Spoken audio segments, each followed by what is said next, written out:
lakukan pengucapan sumpah di hadapan Presiden Republik Indonesia.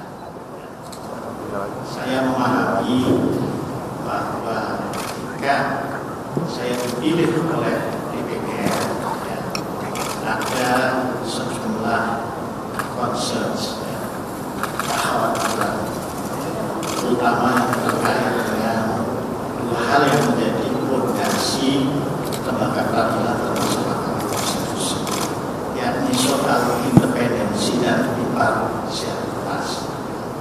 Nah, saya ingin menyampaikan, tentu tidak sekedar nanti hanya disampaikan, harus dibuktikan dalam kerja-kerja proses mengadili perkara-perkara yang menjadi kewenangannya Mahkamah Konstitusi, bahwa independensi dan imparsialitas itu tidak ada pilihan lain kecuali harus diberikan dengan erat, dengan kuat.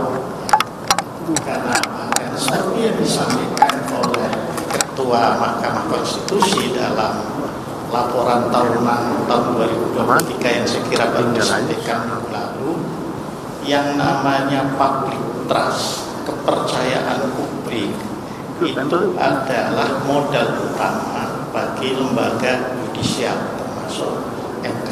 Ya.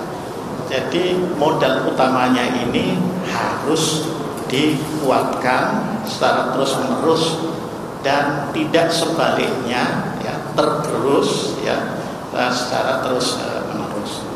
Memang ini sebuah tantangan yang tidak mudah, tapi saya kira karena saya selama 2 periode di DPR itu ada di Komisi 3, saya katakan bahwa apa yang terjadi di Polri saya kira bisa juga menjadi pelajaran. Polri ketika ada kasus Sambo kan tingkat kepercayaannya merosot tajam, tapi kemudian bisa rebound, ya, bisa kembali.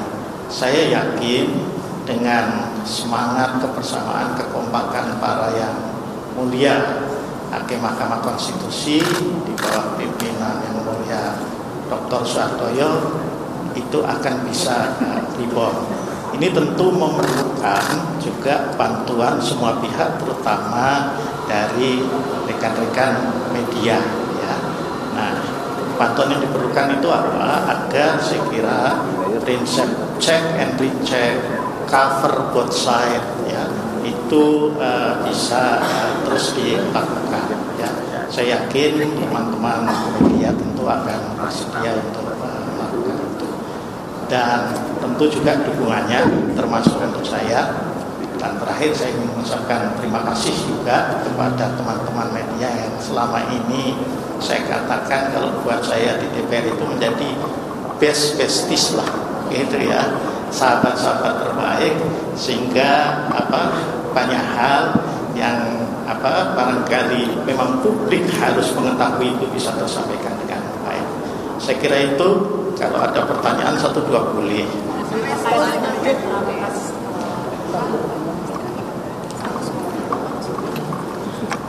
Gini, kan sesuai dengan Undang-Undang MK dan juga Undang-Undang MD3 ya.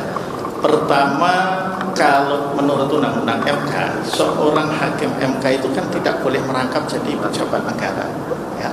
Maka saya telah mengajukan pengunduran diri sebagai anggota DPR dan MPR RI itu pada minggu pertama bulan Desember tanggal 4 kalau tidak salah. Kemudian juga seorang hakim MK tidak boleh menjadi anggota partai politik apalagi pengurus gitu. Maka saya juga telah mengajukan pada bulan Desember itu ya pengunduran diri dari jabatan dan keanggotaan di Partai Persatuan Pembangunan. Seorang hakim MK karena saya berlatar advokat, maka itu juga tidak boleh berpraktek ya, nyambi jadi advokat. Maka saya sudah mengundurkan diri juga, pertama sebagai wakil ketua Dewan Penasehat Dewan Pimpinan Nasional Perhimpunan Advokat Indonesia DPN Peradi, itu sudah saya lakukan. Dan terakhir supaya memastikan, karena saya pernah ada di sebuah partnership kantor hukum ya, dan meskipun sudah nonaktif sejak dilantik sebagai anggota DPR, Maka untuk menegaskan, saya bukan cuma nonaktif tapi juga mengundurkan diri dari Partai Sindo. Jadi harus semuanya clear lah, ya. Kalau clean kan harus dibuktikan nanti, ya gitu. Saya kira itu, ya. Mana? Satu lagi boleh, kalau masih ada. Tinggal aja, nggak geser. Tinggal aja, kan lama-lama belum habis.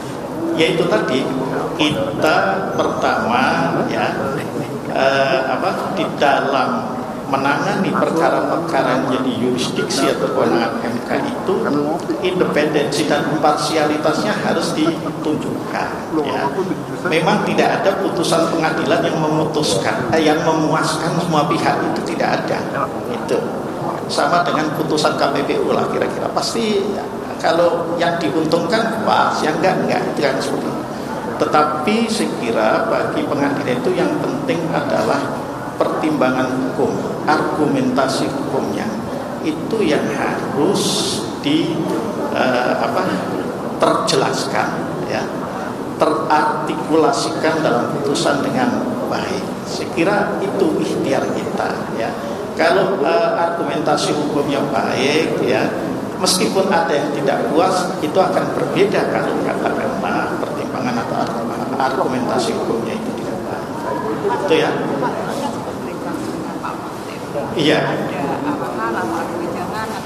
Enggak ada, ya. Setelah saya selesai itu mengundurkan diri itu tadi, maka tidak ada. Saya kira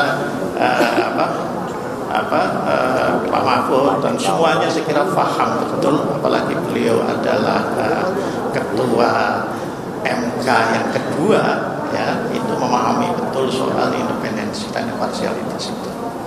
Oke, cukup ya. Makasih Pak. Belum. Semua hakim konstitusi itu, ya, sebelum saya menjadi hakim konstitusi itu tentu sahabat secara personal.